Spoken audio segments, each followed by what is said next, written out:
श्री स्वामी समर्थ मंडळी, आज आपण साप्ताहिक राशीफल पाहणार आहोत. तर ते 26 जानेवारी ते 1 फेब्रुवारी 2026 दरम्यानच्या ह्या आठवड्यातील राशीफल असणार आहे. चला तर मग पाहूयात. मेष राशीच्या जातकांसाठी या आठवड्याची सुरुवात थोडी खर्चिक राहील. नंतर काही खर्च अनावश्यक वाटू शकतात, तर काही खर्च मजामस्तीसाठी होतील. तसेच तुमचा आत्मविश्वास तुम्हाला पैसे कमवण्यासाठी मदत करेल. एखादा मित्र किंवा सहकारी तुम्हाला आर्थिक फायदा मिळवून देऊ शकतो. या आठवड्यात अविवाहित व्यक्तीसाठी विवाहाच्या चर्चांना वेग येऊ शकतो. करिअर आणि व्यवसायाच्या दृष्टिकोनातून हा आठवडा भाग्यवान राहील. तसेच तुम्हाला आयुर्वेदिक काढ्यांचे नियमित सेवन करणे फायदेशीर ठरेल. उपाय करायचा आहे, गायीला हरभरा आणि हिरव्या भाज्या खायला द्यायचे. वृषभ राशीच्या जातकांसाठी ह्या आठवड्याची सुरुवातीचे दिवस तुम्हाला विविध मार्गांनी फायदा मिळवून देतील. तसेच त्यामुळे शक्य तितके खर्चावर नियंत्रण ठेवायचं आहे. आवश्यक खर्च वाढू शकतात. आठवड्याच्या शेवटी जर तुम्ही एखाद्या आर्थिक विषयावर प्रवास करत असाल तर त्यात तुम्हाला नक्कीच फायदा होईल. तुमच्या घरामध्ये शिस्तबद्ध वातावरण असेल. वरिष्ठ सदस्यांचे सल्ला नक्की घ्या. तसेच हितचिंतकांचा सल्ला घेणे फायदेशीर ठरेल. आठवड्याचा मध्य तुमच्यासाठी सर्वात शुभ राहील. सोमवार आणि मंगळवारी पैसे वाया जाऊ शकतात.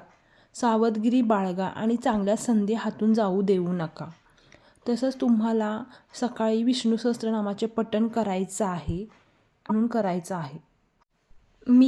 मिथुन राशीच्या जातकांसाठी या आठवड्याच्या सुरुवातीला आर्थिक परिस्थिती चांगली राहील. तुम्ही तुमचे कामे वेळेवर पूर्ण करून पैसे कमवण्याचे नवे मार्ग शोधू शकाल. तसेच तुम्हाला आठवड्याच्या मध्यात अचानक खर्च समोर येऊ शकतात. पैशाच्या चिंतेमुळे कोणतेही झोपेतही व्यत्यय येऊ शकतो. तसेच तुम्हाला या आठवड्याच्या मध्यात कोणतेही धोकादायक गुंतवणूक करू नका. आठवड्याच्या शेवटी तुमच्या समस्या दूर होतील आणि पुन्हा एकदा तुम्हाला आर्थिक लाभ मिळू शकतो. गुरुवार आणि शुक्रवार थोडी सावधगिरी बाळगा. सोमवारी श्रीराम दरबारात पांढरी मिठाई अर्पण करा. हा तुम्हाला उपाय म्हणून करायचा आहे. कर्क राशीच्या जातकांसाठी ह्या आठवड्यात तुमच्या कुटुंबात आनंदी आणि शांत वातावरण असेल. तसेच तुम्ही ऑनलाईन शॉपिंगवर खूप पैसे खर्च करू शकता. तसेच तुम्हाला सरकारी सेवेत असलेल्या उच्च पद मिळू शकते. कायदेशीर बाबीमध्ये तुम्हाला विजयही मिळू शकतो. सोमवार आणि गुरुवार हा काळ शुभ राहील. तसेच तुम्हाला कठोर वर्तनामुळे काही लोकांच्या नजरेत तुम्ही प्रतिमा डागाळू शकता. तुमच्या इच्छावर नियंत्रण ठेवा. आठवड्याचा शेवट थोडा कमकुवत असू शकतो. तुम्हाला उपाय म्हणून दररोज सकाळी घरी देवाचे नाव घ्यायचे आहे. या आठवड्याच्या सुरुवातीला तुम्हाला काही आर्थिक चिंता सतावू शकते, पण आठवड्याच्या उर्वरित दिवस चांगले असतील. काही शुभ कार्यावर खर्च होऊ शकतो. जर तुम्ही आर्थिक निर्णयाबद्दल विचार करत असाल तर हा योग्य निर्णय ठरू शकतो. तसेच आठवड्याचा शेवटचा काळही चांगला राहील. जर तुम्हाला कुठून पैसे मिळण्याची अपेक्षा असेल आणि शक्यता वाटत असेल तरी ते पूर्ण होणार आहे. आठवड्याच्या शेवटी तुम्ही एखादा फायदेशीर सौदा करू शकता. या आठवड्यामध्ये तुम्हाला समाधानी उपाय असा करायचा आहे. भगवान शिव यांना दररोज पांढरे फूल आणि जल अर्पण करायचं आहे. कन्या राशीच्या जातकांसाठी या आठवड्यात बराच काळापासून प्रस्तावित असलेला करार आकार घेऊ शकतो. तसेच तुम्हाला अचानक आर्थिक लाभ होण्याची शक्यता आहे. कामाच्या ठिकाणी तुम्हाला वरिष्ठ अधिकाऱ्याकडून पाठिंबा मिळेल. तसेच तुम्हाला रविवार आणि शुक्रवार आनंददायी असतील. तसे तुम्ही मार्केटिंग एजन्सीवर जास्त विश्वास ठेवू नका, परंतु लोक तुमचे शब्द हलके घेऊ शकतात. तुम्ही लोकांना मार्गदर्शन कराल.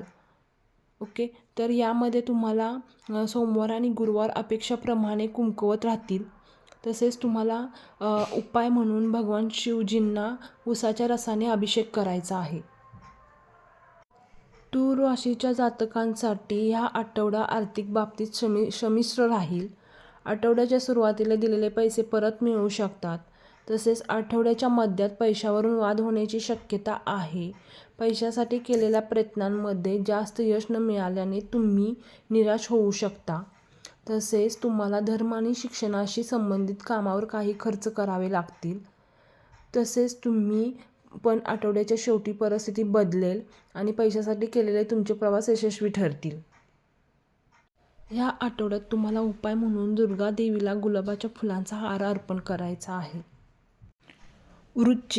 वृश्चिक राशीच्या जातकांसाठी ह्या आठवड्याची सुरुवात चांगली होईल. नवीन लोकांसोबत तुम्हाला ओळखी होऊ शकते. तसेच कामावर तुम्हाला पदोन्नती मिळू शकते.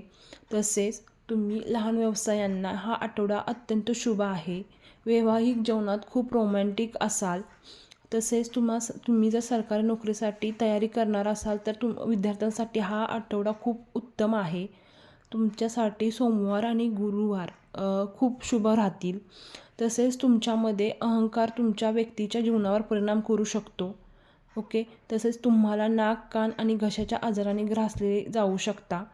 खोटे बोलल्याने तुम्ही प्रतिष्ठा धोक्यात आणू शकता आणि तुम्ही शनिवारी महत्त्वाची कामे टाळा. तसेच तुम्हाला उपाय म्हणून सकाळी स्नान केल्यानंतर नारायण कवचचा पाठ करायचा आहे किंवा नारायण कवचचं तुम्ही पठण केलं तरी चालेल. दररोज तुम्हाला नारायण कवचचं पठण करायचं आहे. धनु राशीच्या जातकांसाठी ह्या आठवड्याच्या सुरुवातीला तुमची कमाई वाढू शकते, पण काही घरगुती खर्चही समोर येऊ शकतात. आठवड्याच्या मध्यात तुम्ही एखादी चांगली योजना आखून नफा कमवू शकता. तुमचे मित्रही यात तुम्हाला मदत करतील. तसेच तुम्हाला कर्जातून तुमची सुटका होईल. आठवड्याचा शेवटचा काळ आर्थिक बाबतीत चांगला राहील. जर तुम्ही भागीदारीत एखादा व्यवसाय करत असाल तर तिथून तुम्हाला फायदा मिळेल. मकर राशीच्या जातकांसाठी हा आठवडा धावपळीपासून मुक्त होण्यासाठी तुम्ही निसर्गाजवळ वेळ घालवण्याचा प्रयत्न कराल. नवीन स्टार्टअपसाठी रणनीती आखण्यासाठी हा आठवडा खूप चांगला आहे. तसेच तुम्हाला कौटुंबिक संबंध मजबूत होतील. तुम्ही तुमच्या प्रियकराला प्रपोज करू शकता. तुमच्यासाठी रविवार आणि शनिवार शुभ दिवस असतील. तसेच महिलांना थायरॉईड आणि हार्मोनल समस्या येऊ शकतात. तसेच तुम्ही राग आणि हट्टीपणा या नकारात्मकतेमुळे कारणीभूत ठरू शकता. तसेच तुम्हाला सोमवार आणि गुरुवार दरम्यान काही अस्वस्थता येण्याची शक्यता आहे. तुम्हाला उपाय म्हणून गणपतीला तीळ आणि गुळापासून बनवलेल्या मिठाईचं अर्पण करायचं आहे. कुंभ राशीच्या जातकांसाठी हा आठवडा आर्थिक बाबतीत साधारणपणे चांगला राहील. तुम्ही एखादा आर्थिक विषयावर प्रवास करू शकता. तसेच तुम्हाला आठवड्याच्या मधला काळही आर्थिक बाबतीत उत्तम आहे. काही प्रमाणात बँक बॅलन्सही वाढू शकतो. तसेच तुम्हाला इतरांसाठी अनावश्यक खर्च करणे टाळा. आठवड्याच्या शेवटचा काळही फायदेशीर ठरेल. मित्राच्या मदतीने धनलाभ होऊ शकतो. तुम्ही तुमच्या प्रियजनांवर काही खर्च करू शकता. गुरुवार आणि शुक्रवारी लांब प्रवास टाळा आणि तुम्हाला उपाय म्हणून हनुमानजींना बुंदीचे लाडू अर्पण करायचे आहेत. मीन राशीच्या जातकांसाठी आर्थिकदृष्ट्या हा आठवडा चांगला राहील. तुम्ही सुविधांवर खर्च करू शकता. तसेच तुम्हाला आठवड्याचा मधला काळ एखादा व्यवसाय सुरू करण्यासाठी शुभ आहे. या काळात कामात वाढ झाल्यामुळे कमाईतही तुम्हाला वाढ होऊ शकते. आठवड्याच्या शेवटचा काळ आर्थिकदृष्ट्या संमिश्र फळ देणारा आहे. चैनीच्या वस्तू खरेदी करण्यासाठी तुमचे खर्च होऊ शकतो. तसेच तुम्ही कोणाला पैसे उधार देत असाल तर ते परत मिळण्याची शक्यता आहे. तुम्हाला उपाय म्हणून दुर्गादेवीच्या मंदिरात कन्या भोजन आयोजित करा. तुम्हाला जर व्हिडिओ आवडला असेल तर सबस्क्राईब, शेअर आणि कमेंट नक्की करा आणि बेल आयकॉनला क्लिक करायला विसरू नका.